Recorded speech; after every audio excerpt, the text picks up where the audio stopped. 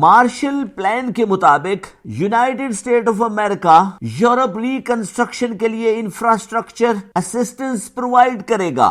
1947 سے لے کر 1951 تک یورپ کے 6000 ہیومن انٹلیکچوئلز کو United state of America refresher courses کے لیے بلوایا گیا۔ ان 6000 انٹلیکچوئلز کو فائنینشیل اسسٹنس کے ساتھ ساتھ industrial, agricultural and I T assistance services provide کی۔ ابتدائی طور پر مارشل پلان کی گرانٹ ایسٹرن یورپ اور ویسٹرن یورپ دونوں کے لیے اویلیبل تھی، اور ساتھ کے ساتھ U S S R Russia کے لیے بھی اویلیبل تھی، لیکن رشین ایگزیکٹو اسٹالن نے منع کر دیا۔ اسٹالن کے گرانٹ منع کرنے کے ساتھ ہی یوکرائن، البانیا، پولینڈ، لیتھوینیا نے بھی گرانٹ سے منع کر دیا، اور یوں یورپ واضح طور پر دو بڑے حصوں میں تقسیم ہوا۔ مارشل پلان کے بعد ویسٹرن یورپ بہت تیزی سے ترقی کرنا شروع ہوا۔ فائنینشیل مارکیٹ بلڈ اپ ہوئی، لندن اسٹاک ایکسچینج کے شیئرز نے اپنے ہائی لیول اچیو کرنا شروع کیے، انڈیکسز کموڈٹی مارکیٹ میں بھی تیزی نوٹ کی گئی۔ یورپ کا انفراسٹرکچر ایک دفعہ پھر بلٹ اپ ہونا شروع ہوا، اور مارشل پلان کی بدولت یونائیٹڈ کنگڈم کی صنعت کے پہیے چلنا شروع ہوئے۔ پیرس کی فیشن مارکیٹ ایک دفعہ پھر عروج پر پہنچی۔ اٹلی کی جوتا ساز کمپنیاں اور سپورٹس اکوپمنٹس اور جرمنی کے کارخانوں کی چمنیوں سے ایک دفعہ پھر دھواں نکلنا شروع ہوا۔ یورپ کے کارخانوں کے چلنے کے ساتھ ہی ان امپلائمنٹ میں کمی نوٹ کی گئی، اور لوگوں کا معیار زندگی بلند ہونا شروع ہوا۔ مارشل پلان کی آبجیکٹو سٹیٹمنٹ میں یورپ کو 1938 کے ڈیولپمنٹ لیول تک لانا تھا۔ 1951 میں مارشل پلان نے اپنا ٹارگٹ اچیو کر لیا تھا۔ 1938 کے مقابلے میں ویسٹرن یورپ نے 37% زیادہ ترقی کی تھی، اور اگر 1947 کی ترقی کے اعتبار سے ویسٹرن یورپ کی ترقی کو ماپا جائے تو ویسٹرن یورپ نے 54% زیادہ ترقی حاصل کی تھی، جس سے western Europe right on development track آ چکا تھا، اور دوسری طرف U S S R influenced eastern Europe نے بھی ترقی کی راہ پر اپنے قدم بڑھانا شروع کیے۔ رشیا کے فورن منسٹر مولوٹوو نے مشہور زمانہ مولوٹوو پلان پیش کیا۔ اس کے مطابق ایسٹرن یورپ کی ترقی کے لیے یو ایس ایس آر نے انیشیل سٹیپ اٹھانا شروع کیے۔ ایسٹرن یورپ کے ممالک نے مولوٹوو پلان کے مطابق ترقی تو کی، لیکن ایسٹرن یورپ کی ترقی ویسٹرن یورپ کی ترقی کے مقابلے میں بہت کم تھی، اور اسی دوران لینن کے سرخ انقلاب کا سورج بھی آہستہ آہستہ غروب ہونا شروع ہوا، اور ایسٹرن یورپ کے ممالک بھی آہستہ آہستہ یونائیٹڈ اسٹیٹ آف امریکہ کی جدید ڈیموکریٹک پالیسیز اور سرمایہ دارانہ نظام کی طرف منتقل ہونا شروع ہوئے، اور اسی دوران یونائیٹڈ اسٹیٹ آف امریکہ اور U S S R Russia کے درمیان سرد جنگ کا آغاز ہوا۔ ایسٹرن یورپ کے ممالک ویسٹرن یورپ کے ممالک کے مقابلے میں کچھ پیچھے رہ گئے۔ ویسٹرن یورپ کے ممالک کے آگے بڑھنے کی کچھ وجوہات تھیں۔ ویسٹرن یورپ کے ممالک نے یہ سمجھ لیا تھا کہ اگر انہوں نے مل کر ترقی نہ کی تو وہ ہمیشہ کے لیے یو ایس ایس آر یا یونائیٹڈ اسٹیٹ آف امریکہ کے تسلط میں رہیں گے، اور ان کا اپنا تشخص بالکل ختم ہو جائے گا۔ اس لیے Germany, France, Italy, Spain, United Kingdom, Scotland, Holland نے پرانے اختلافات کو مٹانے کا فیصلہ کیا، اور مل کر یورپ کے عوام کی خوشحالی کے لیے کام کرنے کے عزم کا اعلان کیا۔ 1991 میں مشہور زمانہ برلن وال کو ہمیشہ کے لیے ختم کر دیا گیا، اور یوں مشرقی جرمنی اور مغربی جرمنی ایک دفعہ پھر اکٹھے ہوئے۔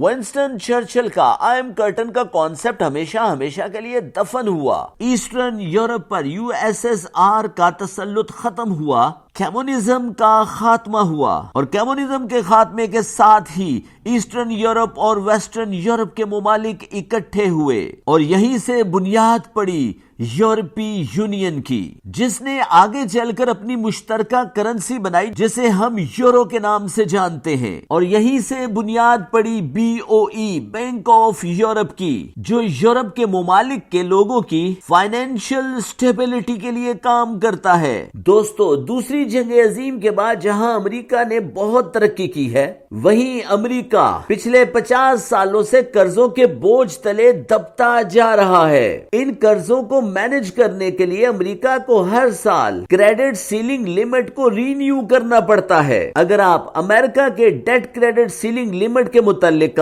ڈیٹیل جاننا چاہتے ہیں، debt credit ceiling limit of America کے موضوع پر forex-ustad.com کی ویڈیو کا لنک کمنٹ باکس میں اویلیبل ہے۔ 1951 یورپی یونین کی طرف پہلا قدم فیمس اکونومسٹ یومانے اور فرینچ فورن منسٹر کی کولیبوریشن سے اٹھایا گیا۔ یومانے اور شومن کا ماننا تھا کہ اگر یورپ کے ممالک کے درمیان تجارت کو فروغ ملے تو آنے والے دنوں میں یہ یورپ کو اکٹھا کر سکتے ہیں۔ 1952 یومانے اور شومن کی مشترکہ کوششوں سے مشہور زمانہ شومن پلان کا آغاز ہوا۔ اس پلان کے مطابق انیشیلی فرانس اور جرمنی کے درمیان کول اینڈ سٹیل انڈسٹری کو کولیبوریٹ کیا جائے گا۔ ابتدائی طور پر ECIC European country industrial corporation کے 6 ممبران ملک کول اور سٹیل انڈسٹری کو کولیبوریٹ کرنے کے لیے اکٹھے ہوتے ہیں، جن میں France, Germany, Italy, Spain, United Kingdom اور بیلجیم شامل تھے۔ 1957 ECIC کے پہلے پریزیڈنٹ یومانے مقرر ہوئے۔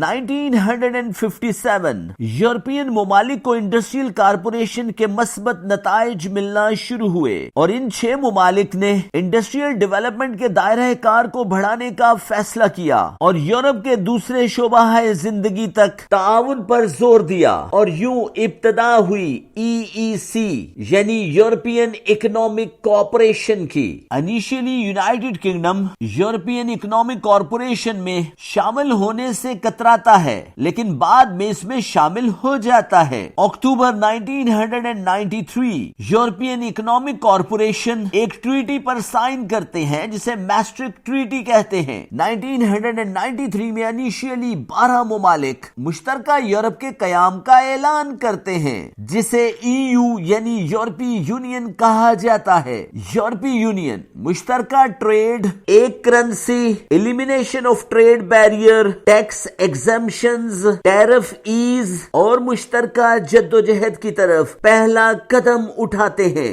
Italy, Germany, Spain, Austria, Finland, Croatia, France and Lithuania euro zone کے ممالک ہیں جو یورپی یونین میں شامل ہوئے۔ یورپی یونین کا بنیادی مقصد خطے کے ممالک کی معاشی ترقی کے لیے اپنا کردار ادا کرنا ہے۔ 1998 یورپی یونین نے بینک آف یورپ یعنی BOE کی بنیاد رکھی۔ بینک آف یورپ کا بنیادی مقصد یورپی یونین کے ممالک کی فائنینشیل سٹیبلٹی کو انشور کرنا ہے۔ بینک آف یورپ کی بنیادی رسپانسبلٹیز میں یورپی یونین کے ممالک کو infrastructure development, industrial development, agricultural development اور ریجنل ڈیولپمنٹ کے لیے فائنینشیل سپورٹ فراہم کرنا ہے۔ بینک آف یورپ کا بنیادی مقصد یورپ زون کے ممالک کی منی سپلائی کو کنٹرول کرنا، انفلیشنری اور ڈیفلیشنری ٹرینڈ کو گیج کرنا، کنزیومر پرائس انڈیکس اور پروڈیوسر پرائس انڈیکس کے ڈیٹاز کو مرتب کرنا، افراط زر اور تفریط زر کو کنٹرول کرنے کے لیے کوانٹیٹیٹو ٹائٹننگ اور کوانٹیٹیٹو ایزنگ کے میتھڈ کو اڈاپٹ کر کے مانیٹری پالیسی مرتب کرنا اور یورپ زون ممالک کے لیے منی سپلائی کو کنٹرول کرنا ہے۔ 2019 کے کرونا نے اٹلی، جرمنی، فرانس اور کروشیا کو بہت متاثر کیا۔ اسپین بھی کرونا کی زد سے نہ بچ سکا۔ 2019 کے کرونا میں لاکھوں لوگ لقمہ اجل بنے۔ یورپ زون کا فائنینشیل سسٹم ڈسٹرب ہوا، افراط زر نے سر اٹھایا۔ بینک آف یورپ نے افراط زر کو کنٹرول کرنے کے لیے انٹرسٹ ریٹ کو ہائیک کیا۔ انفلیشن کو مینج کرنے کے لیے یورو کو دھڑا دھڑ چھاپنا شروع کیا۔ افراط زر کو مینج کرنے کے لیے یورو کو دھڑا دھڑ چھاپنا شروع کیا اور 8.3 انفلیشن ریٹ کو کنٹرول کر کے 2023 کے آخر تک 3.2% تک لا کر کھڑا کر دیا۔ جنوری 2024 یورو زون کا انفلیشن ریٹ 2.8 ہے۔ بینک آف یورپ کی پریزیڈنٹ کیسی لوگارڈ 2% انفلیشن ریٹ کو حاصل کرنے کے لیے پرعزم ہیں۔ بینک آف یورپ کی پچھلی چند میٹنگز میں انٹرسٹ انٹرسٹ ریٹ کو پاز کیا گیا ہے اور federal reserve bank of America کی طرح یورپ زون میں بینک آف انگلینڈ جون اور جولائی میں انٹرسٹ ریٹ کو کٹ کر سکتے ہیں۔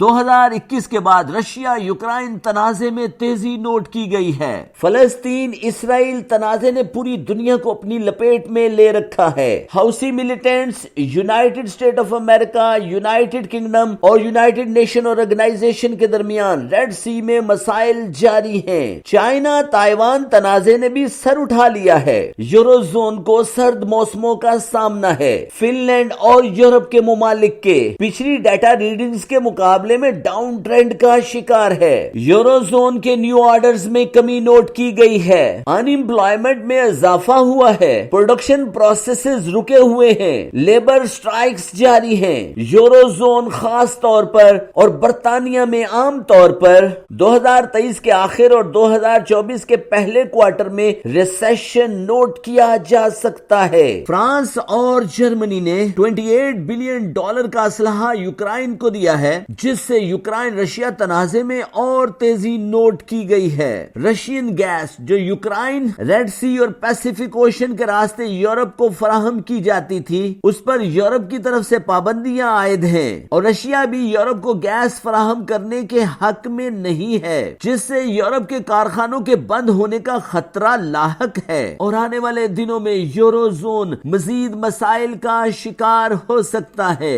یورپی یونین کے ممالک یونٹی، انٹیگریٹی اور جوائنٹ ایفرٹ کے فلسفے پر مکمل یقین رکھتے ہیں۔ ای یو کے ممالک اس سے پہلے بھی جیو پولیٹیکل ٹینشنز کا مقابلہ کر چکے ہیں اور سکسیسفلی ان کرائسس کو ٹیکل کر کے ترقی کی راہ پر گامزن ہوئے ہیں۔ یوکرائن رشیا تنازع کے بعد یورپ ایک دفعہ پھر وار کے ایج پر کھڑا ہے۔ یہ تنازع یورپ یونین کے ممالک کو فائنینشیل انسٹیبلٹی کی طرف دھکیل رہا ہے۔ ان امپلائمنٹ کا سر اٹھانا اور کنزیومر پرائسز انڈیکس کا بڑھنا بینک آف یورپ کے لیے بہت بڑا مسئلہ ہے، لیکن بینک آف یورپ کی کام اینڈ انٹلیکچوئل لیڈرشپ پہلے بھی ایسے تنازعوں سے نپٹ چکی ہے اور آئندہ بھی اس طرح کے تنازعوں سے نپٹنے کے لیے پرعزم ہے۔ بینک آف انگلینڈ کی پریزیڈنٹ کیسی لوگارڈ کی آفیشیل سٹیٹمنٹ کے مطابق وہ 2% انفلیشن ریٹ کو اچیو کرنے کے لیے پرعزم ہے۔ ان کا ماننا یہ ہے کہ آنے والے دنوں میں بینک آف انگلینڈ کی فائنینشیل